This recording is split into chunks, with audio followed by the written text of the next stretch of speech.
Once upon a time, in a land far, far away, I had a reading, and I was told that I needed to meditate more to bring about a revolution of psychic consciousness that was untapped and unrealized inside of me. So the story begins, sort of. Today in an English accent because I thought it was fun, but the way it worked out was a personal training client of mine back in the day actually gifted me a reading with this team of women. They called themselves the Akashic team.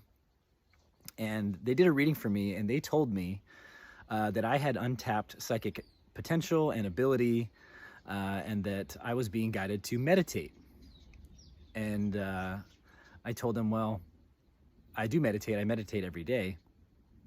And they basically said, well, meditate more because your guides are telling us that there's more potential here.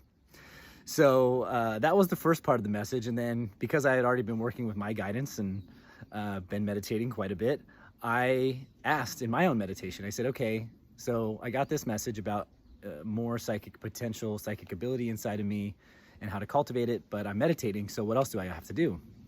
And I got the message to learn about and begin working with the chakra system. So I started to do that.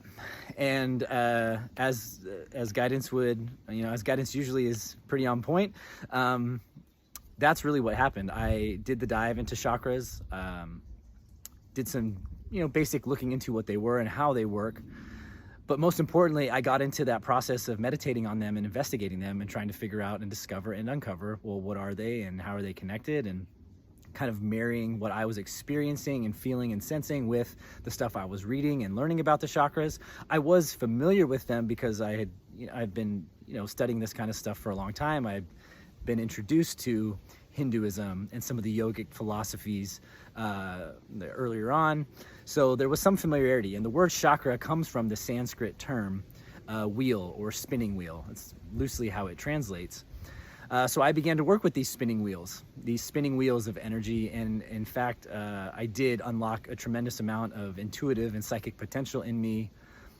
But perhaps most importantly, I learned a lot about myself in working with these energy centers. So today I'm going to introduce you to the basics of what the chakras are and how they work. And then what we're going to do moving on beyond here is we're going to work through each of the 7 main chakras together. So we're going to do a meditation to bring them into more harmony and balance one at a time so that you and I get an opportunity to really work with each center. And that's just a reflection of how I, began to work with this center to understand it more deeply. So let's talk about the chakra system and what it is. I often say that if our skeletal system is like our spine, our vertebrae are what physically keep this body upright, then our chakra system is what energetically keeps us upright. It's like the most fundamental, it's very fundamental to our integrity of what and who we are as energetic beings. So there are 7 main chakras we're going to talk about. These are the ones that I've explored the most, that I work with most regularly, not just for myself, but now in my intuitive work, a lot of my information is introduced through sensations in the chakra centers or information coming through each center. So it's really interesting because for me, the chakras have kind of become a map. And early on, they became a map to myself, and now they are a map to whoever I am reading for these days. And I'm hoping that I can pass this knowledge and understanding that I've gained through my own explorations onto you so that you can kind of develop your own map with your own energy system. But essentially, I like to think of the chakras as almost like energy gateways or energy portals where we exchange information and energy all the time. So everything is energy. Everything is energy. Everything in this universe is vibrating at some sort of frequency. And that goes right down to thoughts and emotions and the feelings we have, the astral or etheric body that is part of our experience. All of those things have their own vibration and frequency, and including our physical body. There's a physical vibration to what we are biologically. Our chakra system gives us sort of a map to all the different aspects of ourselves and the energy that is constantly being exchanged between yourself and the world. So in a very physical sense right now, I'm speaking words, and the sounds that come out are hitting your ears, and they're rolling around the eardrum and going into the brain, and all these neurons are firing, and you're making sense of, or maybe not making sense of, maybe I'm not making sense, but you're at least hearing the sounds, right? And then incorporating, visions or emotions. You're connecting all these dots that allow us to communicate, right? In a very physical way, that's kind of how the chakras work, but on a more subtle level. So that when I'm feeling something, when I step into the room, at the subtle level, like there's an exchange there. I'm emanating, that radio frequency. I'm radiating that vibe, and it goes out to the space that I'm occupying. And then you walk into the room, at the subtle body level, at the chakra level, there's a part of you that's actually going to make a connection to that and sense that, whether you're consciously aware of it or not. And there's that exchange, and there's an exchange of energy. So in that way, without me even thinking about it, energetically, I'm communicating with you, and then you're receiving that. And you might actually have the thought, ooh, he feels a little upset. I feel bad for him. And then it's like that energy goes back. And at a subtle level, that then, then my subtle body could connect to that. But it is our chakras, and it's the chakra system that is allowing for that exchange of information to take place between ourselves and the world all the time. So we have a relationship to all things, and it's not just people, it's the trees that I'm around right now, the birds, the planets, the stars, the ground beneath our feet. All of it has energy, vibration, and is literally exchanging energy with us all the time. So these 7 main centers, I will frame them as kind of like, if you think about them as a different file folder on your computer, each one is related to a different aspect of our being. So there's sort of like this astral and etheric dimension of ourselves, the subtle body. There's the emotional part of ourselves, the mental and intellectual part of ourselves, and there's that physical part of ourselves that we can touch, that we can move and experience in the world. Each chakra center, each of the 7, is related to sort of a different dimension of that. So let's talk about the 7 main chakra centers, and we'll give you kind of the basic overview, and then we'll talk a little bit more about kind of like how they work and interact together. So at the base of the spine is the root chakra, and the root chakra is reflected in the color red because it is the lowest on the vibratory scale, or the slowest in terms of vibratory frequency, and that just means it's the most dense, and that's why it's related to the most material things. So this is our connection to our physical body, the physical earth, and physical existence. This is about as incarnated as it can get. And that's connected to the color red. It's at the base of the spine. Next up, about 3 inches below the belly button, we have the sacral chakra. So just below the belly button, right around the reproductive organs, just above the reproductive organs, we have the sacral chakra, which is reflected in the color orange. And this is generally connected to our emotional self-expression, our emotional life, our ability to create and reproduce is very much connected to this energy center here. Then when we go up about 3 inches above the belly button, reflected in the color yellow, this is the solar plexus chakra. And the solar plexus chakra is very much connected to our sense of identity and willpower, our sense of individuality, and our physical body. So like muscles and our ability to kind of move in an energetic way and to exercise our free will is very much connected to the solar plexus. Then we go up to the heart chakra, which is right in the center of the chest. This is reflected in the color green. This is connected to our ability to give and receive, and very specifically to give and receive love. So this is a very special center because it's the bridge between the lower or earth chakras that we just talked about, and the chakras like of the body is a way to think about it. The chakras of embodiment is how I kind of think of it. And then you've got the upper chakras that we're going to get into, which are much more spiritual and intellectual, and the chakras of the mind and spirit and ether.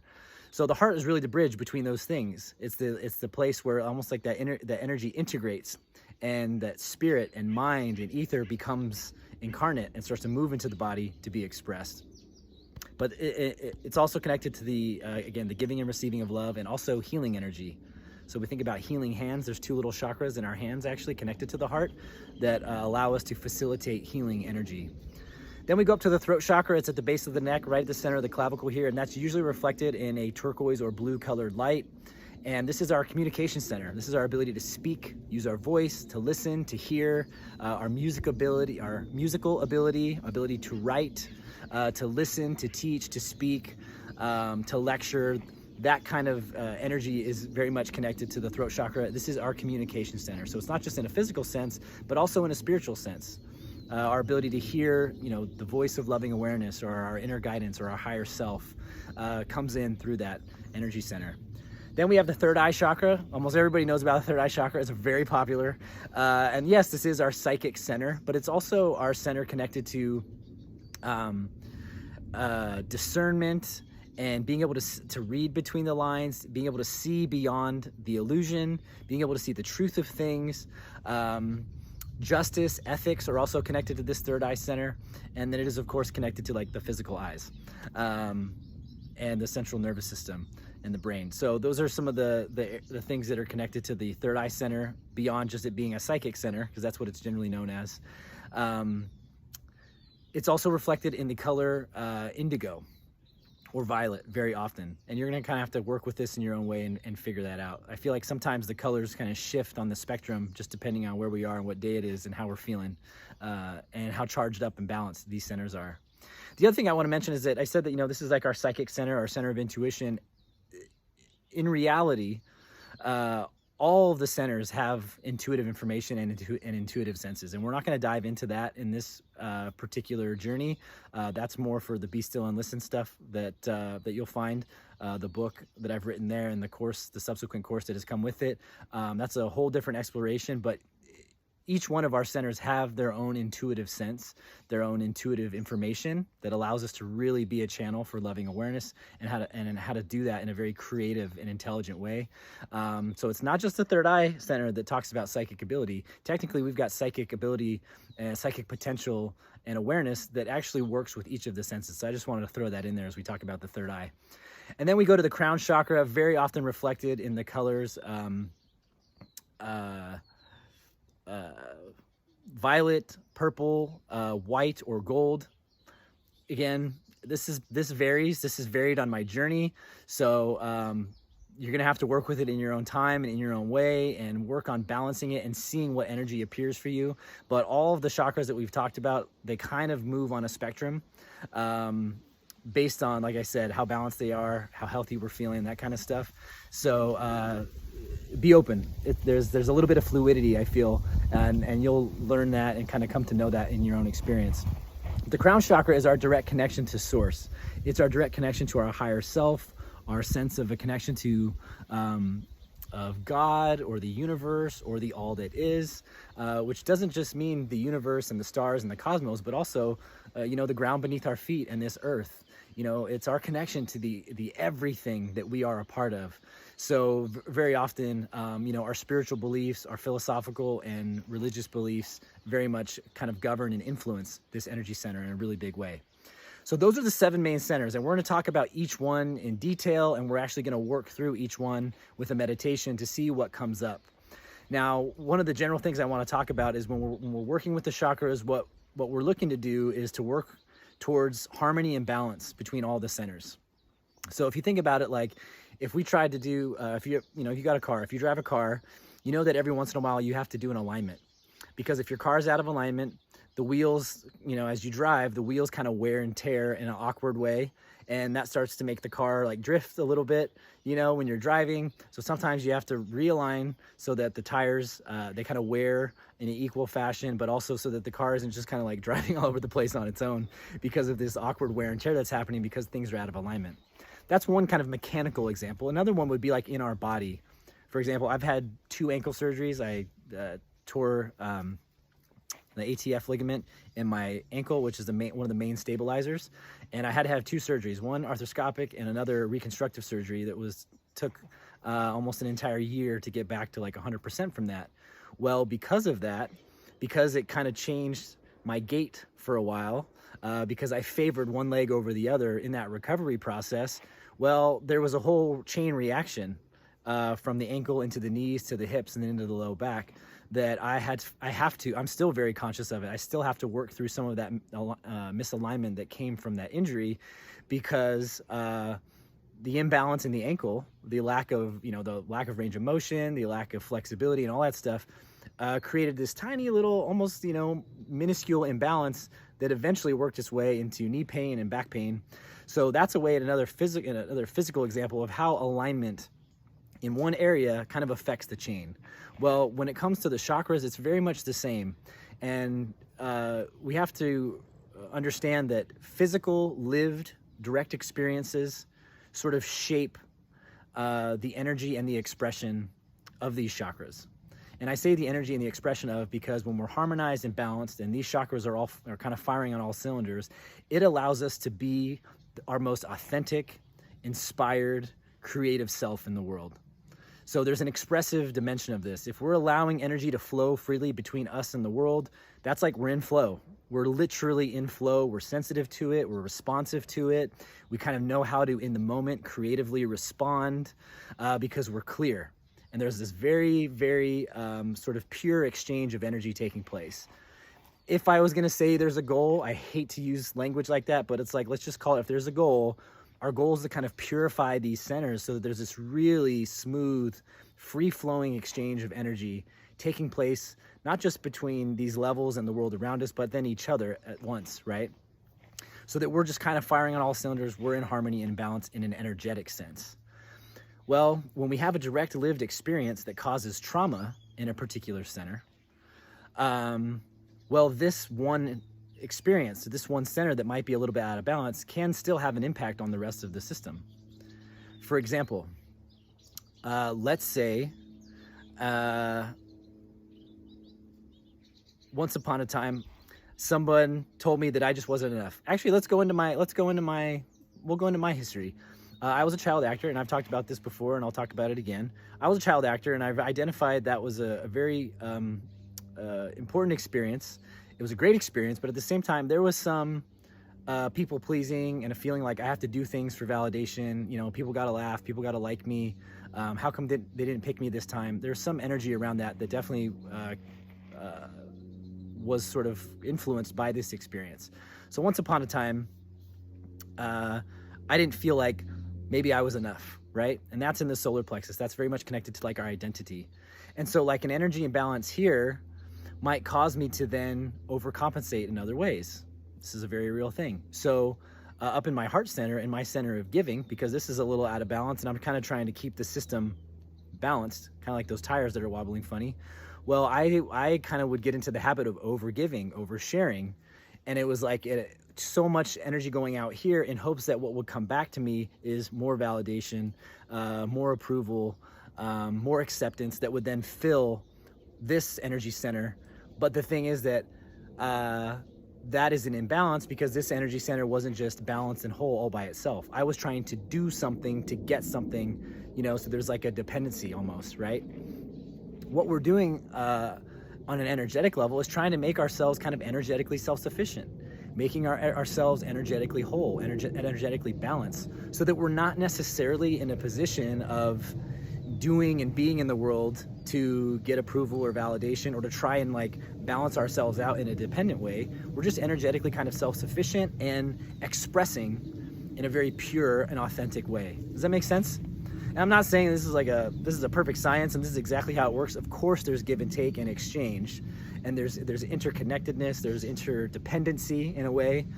But of course when it's out of balance, again, if I'm oversharing, overgiving, overloving, you know, to try and get approval or validation, that can pull this whole thing out of whack.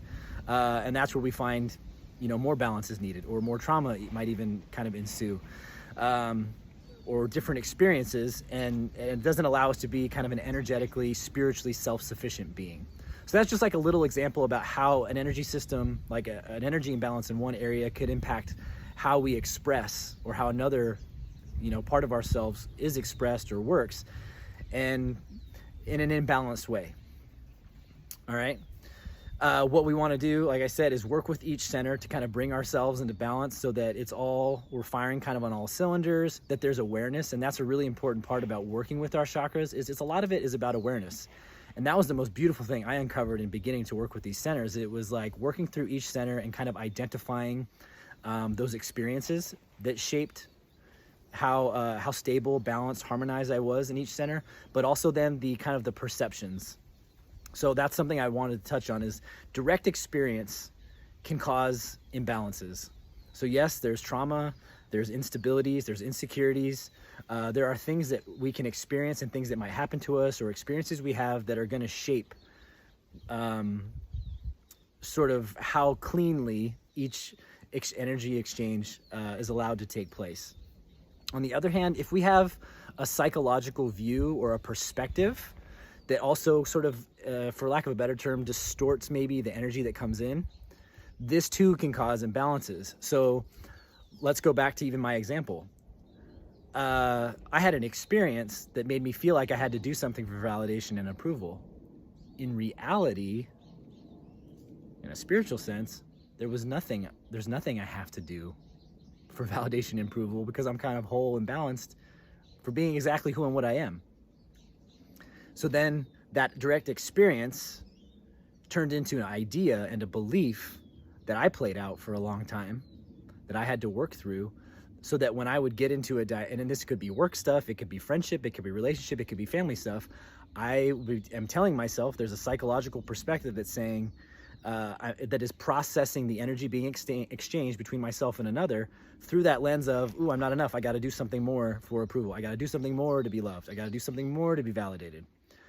So that direct experience turned into a psychological, a perspective, a view, a thought, right, that shaped the way in which energy was exchanged between myself and another, and it kind of distorts it. So the other value and benefit of working with our chakra system is it allows us to see ourselves and our relationship to the world more clearly. And this is going to be the work that we're up to for a fair amount the rest of our time together. We're going to work through the chakras and talk about this, and then we're going to really get into like our thoughts and our beliefs and our ideas and get into the realm of the mind and start to work with that a little more deeply too. But it's important to understand that direct experiences have impacts on these areas. And when those direct experiences turn into patterns, behaviors, psychological points of view, or perspectives, well, that's almost like a little bit of a veil that's dropped. It's like a little bit of a distortion in the lens. And that can throw things out of balance. I'm not saying it always does. I'm not saying it's always super bad or anything like that. It's just kind of the way it works. Our job and our work here is to get into those centers and to work with each center and just figure out, am I seeing myself clearly?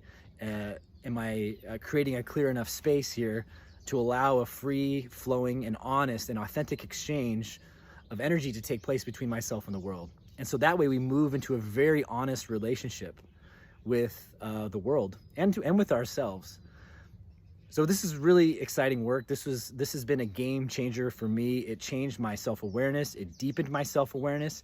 It deepened my intuitive connection to how I respond to things, again, to my relationship to the world around me, but also to myself. So first and foremost, I hope this helps you see yourself more clearly. It helps you maybe unearth and bring to the surface unconscious things or things that were kind of hidden, and brings them up so you can see them and learn how to work with them and relate to them in a more conscious way. And then what comes with it, though, is then an increased sort of sensitivity to the way information is exchanged. So we become more intuitive, because it's like when you have you have like an air filter that's all clogged up with junk, and then you take some air and you blow it out, or if it's a water filter, you take the hose and you squirt all the chunks out and all the mud's gone, and all of a sudden like that water or that air allows to flow a lot more freely without junk in between it.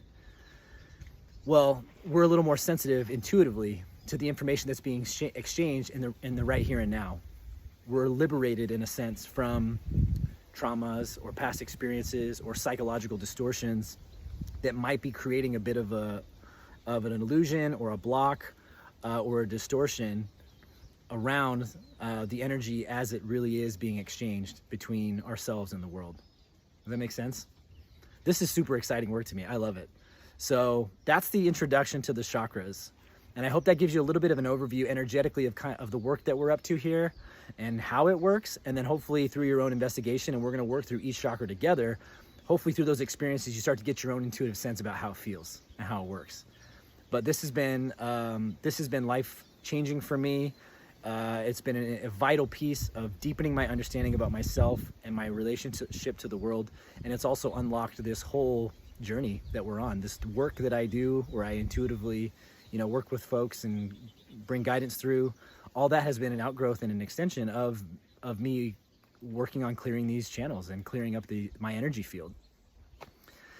So if you take all the chakras together, all 7, and we tune them up and clean them up, then you're really going to see a big shift in your collective energy, or what we call our aura, which is sort of our collection of all the chakras of the energy in all 7 chakras, how they're resonating and vibrating together.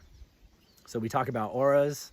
People talk about seeing colors or feeling somebody's aura. Well, that's what we're talking about. We're talking about the collective energy of our chakra system and what it's radiating.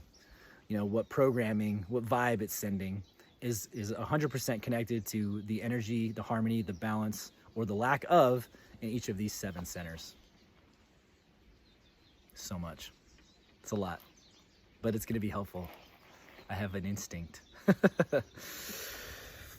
So now that we've talked about that, I would love for you to jump into the root chakra, so that, you know, this is kind of a long lecture piece, but now dive into a practice. So I'm going to talk a little bit about the root chakra, what it is, how it works, what it's related to, and then guide you through a meditation now to allow you to work with this center for yourself, to have an experience with it. Again, so much of this work is about our real direct experience with engaging with these exercises and with this process, and just seeing what awarenesses come from it, how much we learn about ourselves, what kind of revelations we have, and then that of course leads us to new steps and obviously takes us new directions, which is really exciting.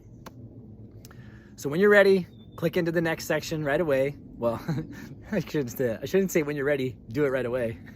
When you're ready, I would encourage you to do it right away. Just jump right in and start to work with the root chakra this week, and then see where it goes from there. All right? I appreciate you being here. Thanks for listening to this lengthy lecture about the chakras, but it has been a game changer for me in my life, and I have a feeling it could be very beneficial for you as well. So I look forward to hearing your reflections, to see you engaging with these energy centers and learning about them, and then of course engaging in the discussion and letting me and our community know what you're learning and how you're evolving through working with them. All right, so we'll see you in the next video in the root chakra. Adios.